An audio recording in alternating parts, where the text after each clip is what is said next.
I can't have you, I don't want you to have anyone. And if you don't want me, there's something wrong with them, right? Maybe I got What's up guys, it's BT here, and this is the new Razer Viper mouse. Now this mouse from a technical standpoint is an absolute masterpiece. Now while everybody is using the new honeycomb design to lower their weight, Razer has decided to flex on us all and has found a way to get their mouse down to 69 grams in a fully enclosed shell. Incredible. Not only that, but they've also made some advances with their mouse 1 and 2 switches that are really innovative in my opinion. We all thought Razer was gonna fade away and not follow the trends, but behind the scenes they have been studying what the pros want and what the consumers want, and after using this mouse I can wholeheartedly say Razer is here to stay, and I am so excited to share this new mouse with you guys today. So today I want to go over quickly why this has become one of my favorite mice of the year, the Razer Viper. So starting off with the build quality and shape of the Razer Viper, it's rocking an ambidextrous shape, which seems to be the trend for competitive mice recently. It's got a nice matte finish with some nice grips on the side. They aren't G703 good, which are my favorites, but they are really good, and I love that it's not just plastic, which does affect my grip sometimes on some mice. We've all been there where we have to wipe our hands or the mouse down after a sweaty try hard session in a pub. Hey, I'm not here to judge you guys, okay? If you want to try hard in pubs, go right ahead. What I love about this new design is that you can actually make it look minimal by turning off the RGB. So if you don't want to see the RGB logo, the Razer logo, you just want to have it look minimal, you actually can't see the outline on the mouse, which some mice, when they have like a hole for the RGB, it looks noticeable. You can still see the logo. With this one, it disappears, and I really like that design choice from Razer. It's got 8 buttons in total, the mouse 1 and 2, which have some comfort grooves. It's got 4 side buttons, 2 on each side of the mouse, accommodating you left and right handers. I know a lot of you guys out there are being like, what about me? I'm left-handed. Well, here you go. It's got a nice and clicky scroll wheel button. The DPI button is on the bottom of the mouse now so that you don't accidentally hit it, and you guys know I've always been a big fan of that. Not only that, but they've also added a light on the bottom so you can actually see the DPI you are using. This was my biggest gripe with Razer before in the past, is that you needed the software installed just to see what DPI you were at, and it got very frustrating at times because if the software wasn't running, it would switch to the default DPI and it would just mess up everything. So it's really cool that they've put this on the mouse. They put that onboard memory onto the mouse so we don't even have to worry about it. It's plug and play for esports professionals out there as well.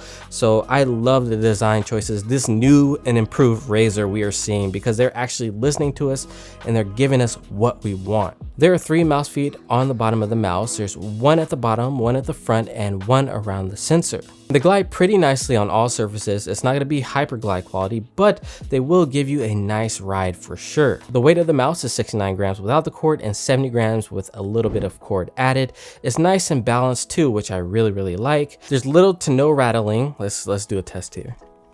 Very minimal here, and that's to be expected with the scroll wheel with any mouse. Overall, I feel like the build quality of this mouse, it feels very solid in the hand. I tried to get them to tell me how they got the weight so low without adding the honeycomb design, and they wouldn't tell me. I don't know, they're using some kind of secret sauce in this thing, and it just works. I feel like in the future they could actually lower this even more. I feel like there could be some heft, maybe use different materials. I think they can actually get this down pretty low and not have the honeycomb design, which is incredible, and that's why I call this thing a masterpiece, is because I feel like they did so much right with this mouse. The switches they are using is the same technology as what's used in their Huntsman, that optical mechanical switch. Activating the switch allows for the shutter to open, letting optical light through, accentuating the switch, which directly communicates with the computer. This makes debouncing a thing of the past. Simply incredible. And this all leads to less click latency overall, which, you know, we all love, especially when we're trying to squeeze every single bit of performance out of our mouse possible. Usually I think things like this are just gimmicks, but this time I feel like it's a step in the right direction, and it's more of what we need in the mouse community space. Before we continue, I just want to say this little thing. It's not all about weight. Okay, we need advances like this with the switches and with different things about the mouse, not just how much it weighs, okay? And that's why I am so excited about this mouse. Not only does it have that weight, you know, it also, they were like, how can we take this even further? You know, they could have just put some Omron or Huano switches into this mouse and call it a day, but no, they're like, let's put in some optical mechanical switches into this mouse, and it is simply incredible. It's a masterpiece. Now the switches feature 70 million clicks, so you're getting more durable switches over the 50 million that you would typically see in an Omron switch. Let's drop a sound test for you guys right about now. Okay, so we're gonna do the mouse 1 and 2.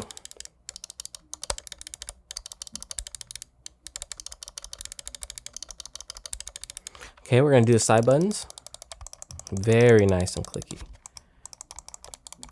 Side buttons are actually, I want to take this time to say the side buttons are actually a really, really good size as well.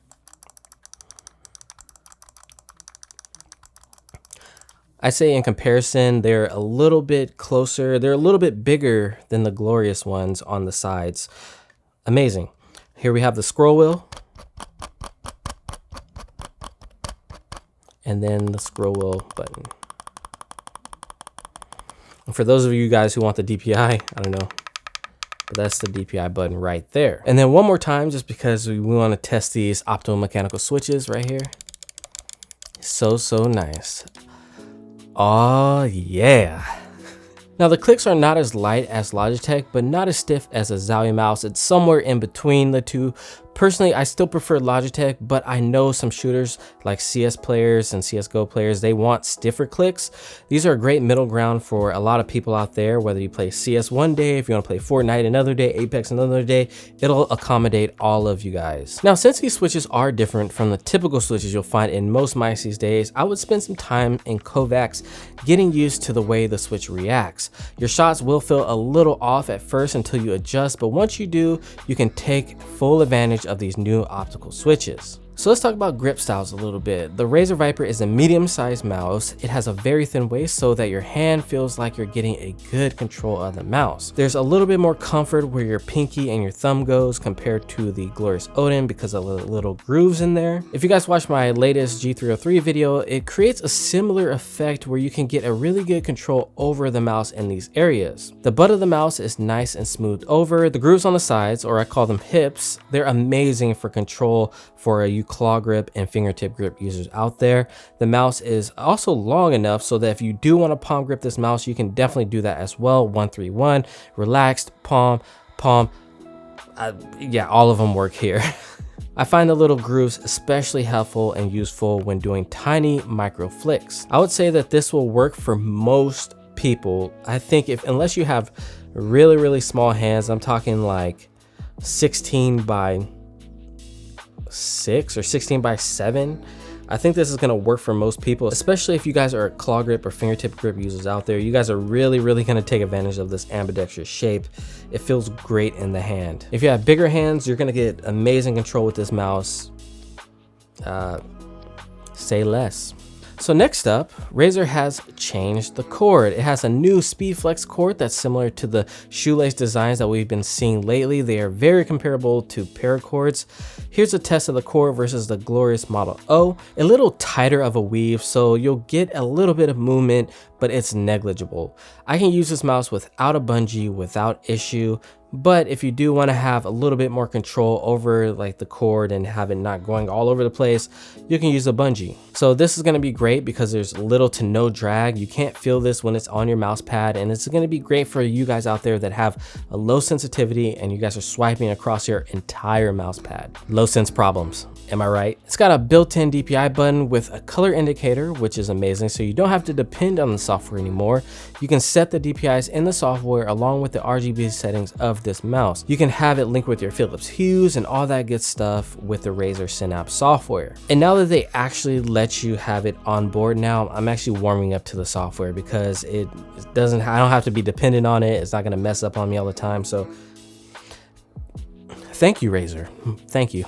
As for the sensor, they're using the 3389 5G optical sensor, the same one that's in the Death Adder. It's got a max DPI of 16,000 DPI, a polling rate of 1000 Hertz, and it tracks beautifully on all the surfaces that I tested. For me, the difference is negligible between a 3389 and a 3360 or a Hero sensor.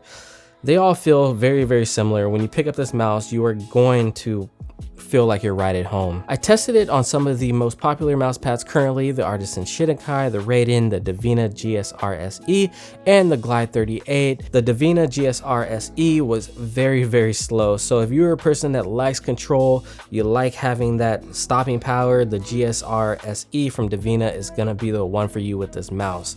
It's almost like a perfect pair for CS, I think. Overall in game, this mouse offers a very nice experience and instantly has become one of my favorite mice of this year. It's got grooves in all the right places to give you amazing control, a top optical sensor. It's very well balanced. It doesn't feel like it's top or bottom heavy. It's 69 grams. There's a lot to love about this mouse, especially if you are a mouse enthusiast. I cannot stress and I cannot explain to you guys how much I love this mouse. And I'm not just saying that. Very often I get a lot of mice out there, and when I look at it, I'm like, okay, it's just a mouse. I test it, I do a review on it. And then there's times when I get a mouse and it blows me away, just from like a technical standpoint and design standpoint. And this is a mouse that has really, really exceeded my expectations. I was not expecting this. I was like, oh, Razer, they're sending me another mouse. Okay, maybe they made their old mouse a little bit lighter from like 100 grams to 90 grams. Okay, but when I pick up a mouse that's 70 grams with no honeycomb to be seen, okay, they got the shoelace cord. The only thing I would maybe change is maybe the mouse feet to something like a PTFE version. But other than that, it's hard to find fault with this mouse. The side grips feel great. There's 4 side buttons, so lefties or righties can use it. I think this is going to be a top pick. You know, this year, the top 3, my top 3 is insane right now. A lot of people's feelings are going to be hurt because there are a lot of good mice out there right now, and this is one of them. So definitely be on the lookout for this. It's coming in at $80. And what we've been seeing in the market right now is like people have been charging $120 for a mouse. So I think with everything that's in this mouse, the optical switches, the lightweight, whatever mumbo jumbo crazy stuff that they use to make this lighter, I feel like it warrants the price. All right, guys, so that's going to do it for this review. It has been your boy BT. Don't forget to like, share, comment, and subscribe, and I will see you in the next video. Peace.